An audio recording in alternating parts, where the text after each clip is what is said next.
सभी मसीह भाई बहनों को जय मसीह की स्वागत करते हैं आज के फिर एक नए वीडियो में। तो आज हम बात करेंगे सहायता के लिए हम परमेश्वर से कैसे प्रार्थना करें या सहायता के लिए हम कैसे वचन को पढ़ें जिससे परमेश्वर हमारी सहायता कर सके और हमारी प्रार्थनाओं को भी सुन सके। क्योंकि आज हम अपने जीवन में सहायता पाना चाहते हैं और दुख से भी छुटकारा पाना चाहते हैं, पर हम वचन को नहीं ले पा रहे हैं। क्योंकि जब हम प्रार्थना करते हैं तो हमें वचन को भी लेना पड़ता है। यानी आप जिस भी समस्या में हैं उस समस्या को दूर करना चाहते हैं तो आप प्रभु के वचन को लें, और प्रभु के वचन के द्वारा जब आप प्रार्थना करेंगे, दुआ करेंगे, तो परमेश्वर यहोवा आपकी सुनेगा।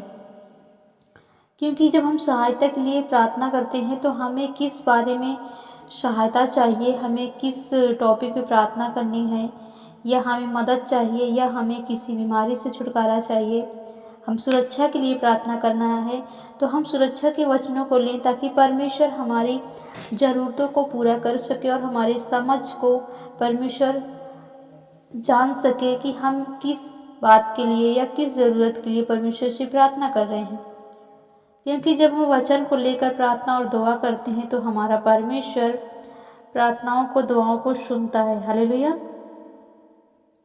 तो आइए चलेंगे वचन की ओर, जिसे भजन संहिता की पत्री में लिखा है। भजन संहिता की पत्री 1:2 से पढ़ेंगे। परंतु वह तो यहोवा की व्यवस्था से प्रसन्न रहता है और उसकी व्यवस्था पर रात दिन ध्यान रखता है। तीसरा पॉइंट पढ़ेंगे। वह उस वृक्ष के समान है जो बहते नालियों के किनारे लगाया गया और अपनी ऋतु में फैलता है और जिनके पत्ते कभी मुरझाते नहीं, इसलिए जो कुछ वह पुरुष करे वह सफल होता है। किस लिए? ये वचन को आप यदि सचमुच ध्यान से और गहराई से समझेंगे तो आपको ये वचन आपके जीवन में हर एक परिस्थिति में आपकी मदद करेगा, सहायता करेगा और आपको ऊंचा उठाएगा।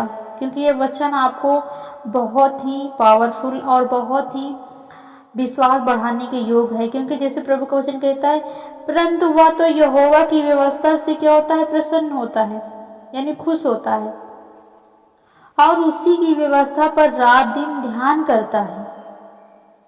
तीसरा पॉइंट है, वह उस वृक्ष के समान होगा जो बहते नाली के किनारे लगाया गया हो। यानी हम एक बहते नाली के किनारे लगाए गए हैं जहां हमेशा बस यानी पानी रहता है, हमेशा नमी रहती है, हमेशा ताजगी मिलती है। न आप कभी सूखेंगे, ना आपके बारे में कभी कोई चिंता करने की जरूरत होगी। क्यों? क्योंकि आपके पास वो सच्चाई हुआ परमेश्वर है जो आपको हमेशा सदा सर्वदा क्या करेगा? आपको ताजगी देता रहेगा, आपको वो नमी देता रहेगा, आपको वो जल देता रहेगा, जिसके द्वारा आप क्या होंगे? सदा यानी आप हरे भरे रहेंगे, हमेशा आप तरोताजे रहेंगे, हमेशा आप सामर्थ्य से भरे रहेंगे। जब आप वचन को पढ़ेंगे, हमेशा प्रार्थना करेंगे, तो आप कभी भी मुरझाएंगे नहीं, आपके पत्ते कभी भी मुरझाएंगे नहीं। यानी आपका जीवन कभी भी दुख में नहीं जाएगा, आपका जीवन कभी भी नष्ट नहीं होगा, आप कभी भी बर्बाद नहीं होंगे। क्यों? क्योंकि आप जो भी काम करेंगे वो सफल होगा। क्यों? क्योंकि आप परमेश्वर के पास हैं, आप प्रभु के पास हैं, इसलिए आपके विषय में कभी भी कोई चिंता ना होगी। इसलिए कभी भी आप क्या है, जैसे यहाँ वचन कहता है, जिसके पत्ते कभी मुरझाते नहीं हैं।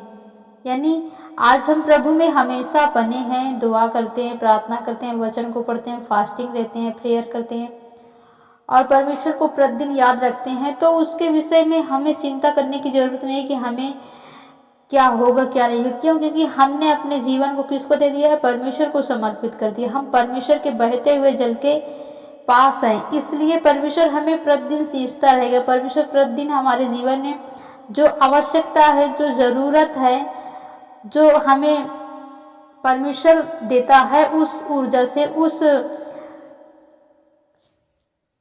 ऊर्जा के द्वारा आप क्या होंगे? आप अपने जीवन में आगे को बढ़ेंगे। जैसे एक घास होती है, एक पौधा लगाया जाता है, वो पौधे में हमेशा जब पानी डाला जाता है तो नमी होती है, वो सूखता नहीं है, उसमें ताकत यानी वो पौधा बढ़ता रहता है। उसी प्रकार जब वचन में चलेंगे, वचन में बने रहेंगे, प्रभु पे विश्वास करेंगे, भरोसा करेंगे, प्रार्थना करेंगे, तो परमेश्वर की जो पावर है, परमेश्वर की जो ताकत है, जो परमेश्वर की पवित्र आत्मा है, वो हम पे परमेश्वर अनुग्रह करेगा और हम परमेश्वर के अनुग्रह के द्वारा बढ़ते जाएंगे। परमेश्वर के अनुग्रह के द्वारा हमारे जीवन में किसी भी प्रकार की कोई भी मुश्किलें नहीं होंगी, कोई भी रुकावटें नहीं होंगी, कोई भी समस्या नहीं होंगी। क्यों? क्योंकि परमेश्वर प्रतिदिन हमें क्या करेगा? संभालेगा। इसलिए हमें कुछ भी चिंता करने की जरूरत नहीं पड़ेगी। तो प्रभु आपको, आपके परिवार को बहुत आशीष दे। वीडियो यदि अच्छी लगे तो वीडियो को शेयर जरूर करें। God bless you.